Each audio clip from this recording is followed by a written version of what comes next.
Oi pessoal, aqui é a Letícia Shin, do Terapia no Japão. Eu sou uma psicóloga brasileira morando no Japão. E hoje a gente vai continuar falando sobre os mecanismos de defesa, e o mecanismo de hoje é a cisão.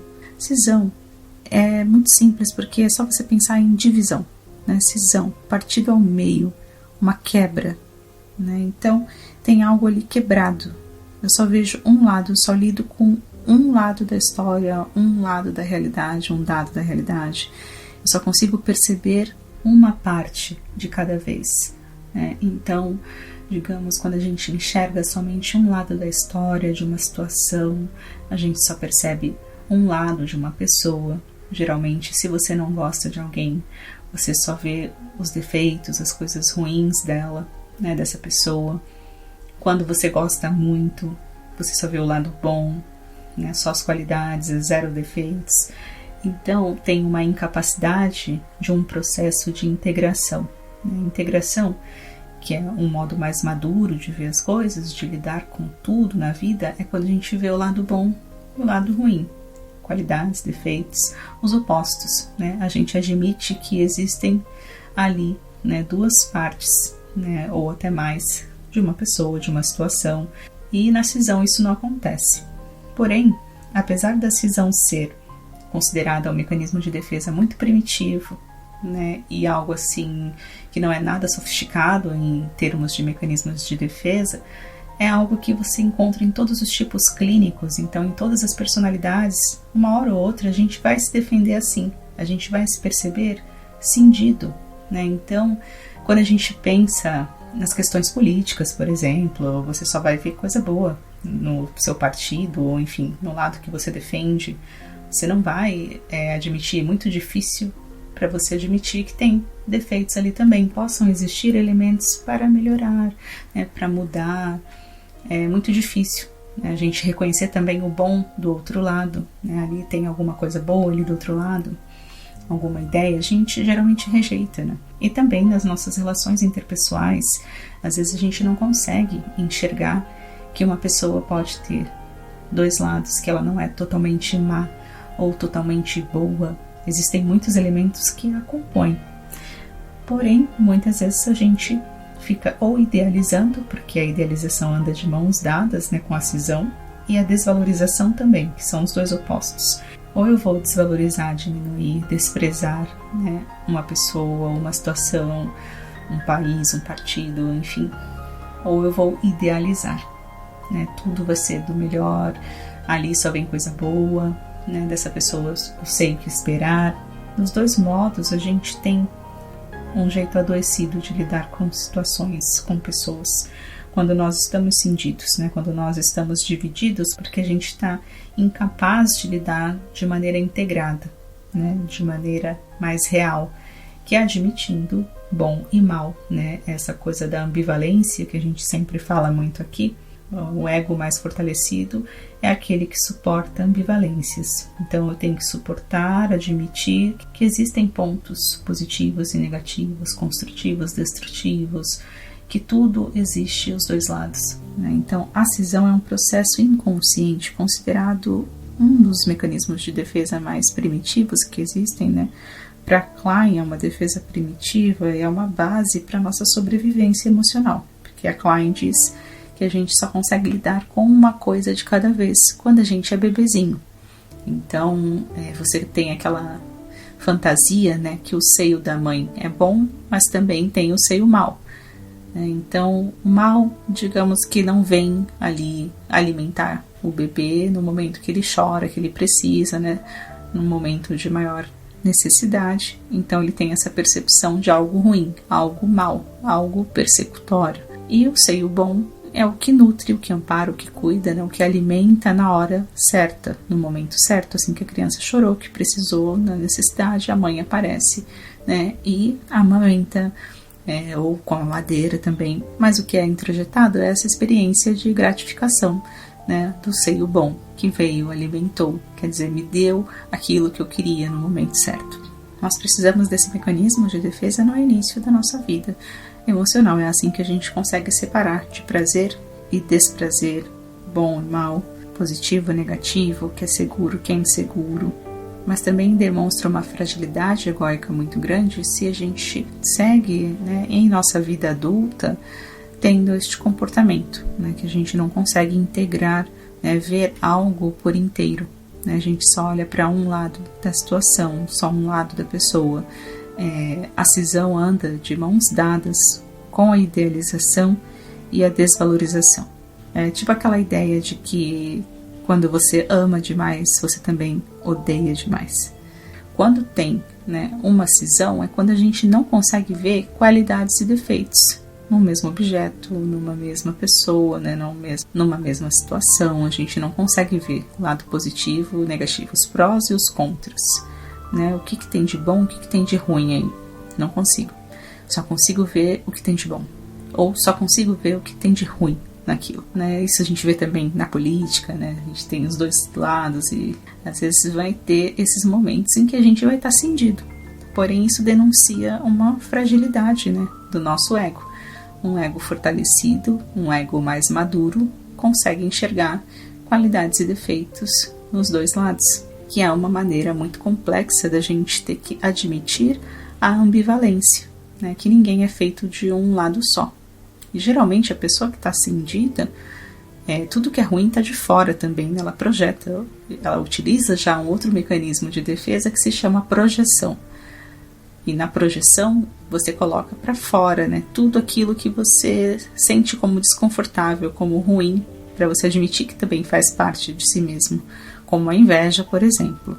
Vou falar que todo mundo é invejoso, todo mundo queria estar no meu lugar, mas na verdade eu tenho inveja, mas eu tenho que falar que todos me invejam, né? Porque eu não posso lidar com o fato de que eu também tenho esses conteúdos hostis.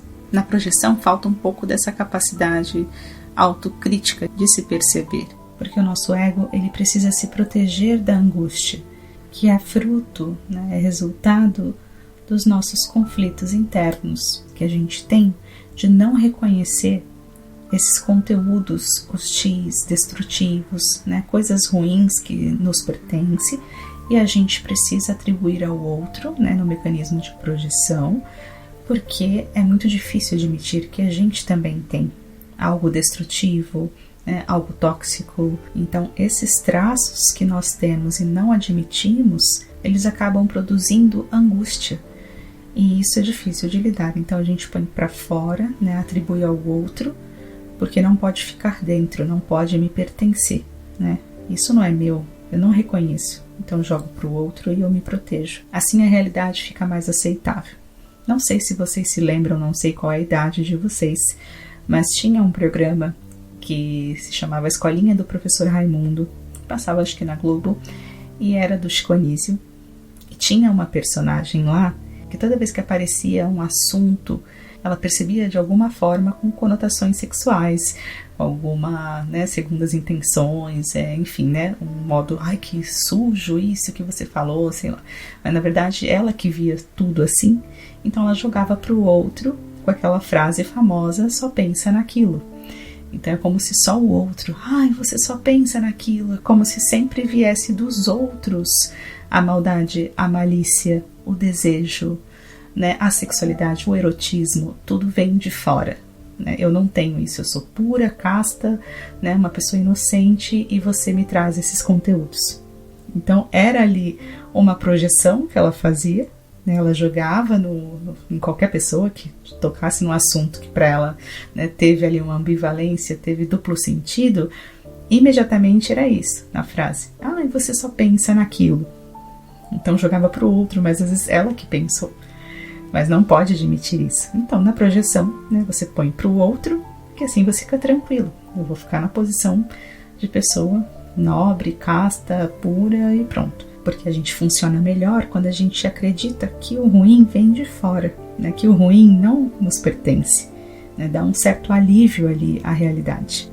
Então na projeção, quando algo nos pertence, mas nós não reconhecemos, a gente projeta no outro, para a gente poder lidar com essa angústia, né, que sufoca, que ameaça a destruição do nosso ego, né, que nos ameaça e causa diversos conflitos internos. Então essa angústia precisa acabar, então a gente projeta no outro aquilo que é nosso. Mas a projeção também tem um lado positivo, também existe projeções positivas, projetar o bom no outro. Às vezes você fala que aquela pessoa é boa, eu sei que é. No fundo, fulano é muito bom. Fulano é muito boa gente. No fundo, eu sei que ali tem muito amor, muito afeto, muita ternura. Eu acredito naquela pessoa. Eu sei que no fundo ali, se você apertar, sai algo bom.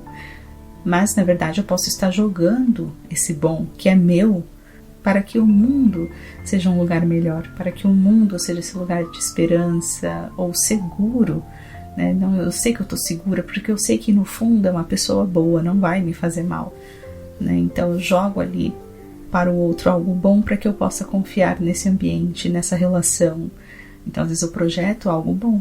E as projeções negativas são aquelas, né, de destrutividade, agressividade, tóxico, aquele discurso que o outro que é mau, o outro que é narcisista, enfim, e todos os outros adjetivos aí terríveis, sempre é o outro, né? É difícil a gente admitir que a gente também possui traços indesejáveis. Então, assim, a cisão, ela impede que a gente consiga ter uma neutralização, né? Ter uma visão mais neutra, mais integrada, olhar como um todo, né? Na cisão a gente só consegue enxergar e perceber de um lado, né? Por uma via, por um ângulo. Então, ou idealiza tudo e todos, ou desvaloriza tudo e todos. Aquela pessoa que fala mal de todo mundo, aponta o dedo para todo mundo porque só ela é a boa, só ela é uma pessoa boa no mundo. A cisão anda de mãos dadas com a desvalorização e a idealização, e às vezes também a projeção, como a gente falou agora. Só que a projeção também pode alcançar níveis maduros, né? De projetar algo bom, de ter ali uma empatia com o outro, que se projeta que ali também tem algo humano, algo bom naquele outro, ou projeta você na realidade do outro, né? Praticando a empatia, como deve ser para o outro, deixa eu me colocar um pouco, me imaginar no lugar da pessoa para ver, poxa, o que será que eu sentiria se fosse essa pessoa? E assim tem, né, ali também uma forma mais madura, né, um nível mais desejável da projeção. Existem casos que são inconscientes, a pessoa não tem noção que ela faz isso com todo mundo e com todas as situações, né, inconsciente. E tem casos que são conscientes, que a pessoa projeta tudo, ela sabe que ela está projetando, que tem coisas que é dela, mas não quer tocar nesse assunto, mas está projetando ali elementos dela mesma nos outros. E tudo isso porque é um ego muito frágil, é difícil lidar com as duas partes de um objeto, com os dois lados de uma história, né, os dois lados de uma pessoa. É difícil lidar com objetos totais. Quer dizer, o objeto total é uma pessoa inteira, é uma pessoa que tem qualidades e defeitos. O problema da cisão é que, como a gente não consegue juntar as duas partes, né, ter essa visão mais integrada, ela é um modo perigoso da gente funcionar, porque isso vai impactar, né, nas relações interpessoais, se imagina, né, não há espaço para diálogo, porque você só vai andar com quem concorda com você, com quem pensa igual a você, até mesmo o algoritmo, a gente até fala sobre isso, que o algoritmo funciona assim também, cindido, né, a cisão, porque ele só vai te mostrar para você ver na tua timeline coisas que você gosta, que você curte, e aí você fica dentro de uma bolha, né, você fica ali fora da realidade, porque você está vendo aquilo que você gosta. Ele se aproveita disso também, de alguma forma, para te oferecer somente o que te interessa, somente o que você curte. E aí você vive numa realidade mais distorcida, uma realidade quebrada, dividida, né, cindida. A cisão, ela entra em jogo porque o ego que está fragilizado, ele entraria em colapso, né, entraria numa pane geral se ele tivesse que entrar em contato com esses dois lados, que ele não admite que existe. Então é um lado de cada vez, um por vez, ou somente um mesmo, e assim vai indo. De certa forma, lembra também um pouco da negação, quando a gente nega uma coisa, né, que é outro mecanismo de defesa, a gente entra em negação às vezes também para sobreviver emocionalmente. Então às vezes eu só consigo sobreviver no mundo porque eu nego um outro aspecto deste mundo. Então assim eu estou segura no meu mundinho que eu crio, e é assim que eu vou seguindo, né? Essa é uma forma de sobrevivência também. Quer dizer, uma parte minha é desligada, uma parte do mundo eu desliguei, e assim as coisas funcionam, assim as coisas caminham. E assim eu não vou entrar em colapso, né? Consigo ter ali uma vida, né? Seguir em frente o meu caminho, digamos assim. A negação, ela é uma defesa também, né? Contra a realidade do mundo exterior, porque é uma realidade insuportável de perceber, né? Insuportável de admitir, é perturbadora, né? O mundo é cruel, né? A vida é difícil, então eu vou criar o meu próprio mundo. Geralmente a gente utiliza também a negação quando a gente está diante de um desastre, de uma coisa muito absurda, uma catástrofe ou um acidente, aconteceu alguma coisa, a primeira coisa que você fala é não, né? Mentira, sério, né? Você não consegue acreditar logo de cara quando alguém te conta uma coisa que vai te deixar abalado, desorganizado. Então o primeiro impulso é negar. É bem diferente da repressão, porque a repressão não é que ela nega, né, algo do mundo, ela nega, reprime algo nosso, né, algo que tem a ver com os nossos desejos e impulsos internos, né, não está relacionado com o externo, né. Na negação é o mundo externo que está fora, né, a realidade que eu vou negar, e na repressão a gente nega algo que está dentro da gente. Então não vai ser aceito, esses desejos não serão aceitos, esses impulsos, essas coisas eu tenho que silenciar, eu tenho que reprimir, eu tenho que tirar de cena, eu tenho que esquecer que eu sinto isso. Então você reprime, né? Bem diferente da negação, que é algo que vem de fora, que eu preciso, né, deixar barrado, negado a existência. Então esses foram mecanismos de defesa de hoje, né? A gente acabou falando mais do que a cisão. Bom, eu vou ficando por aqui, espero que você tenha gostado do vídeo. Curte, comente, compartilhe, se inscreva no canal e até a próxima. Um abraço.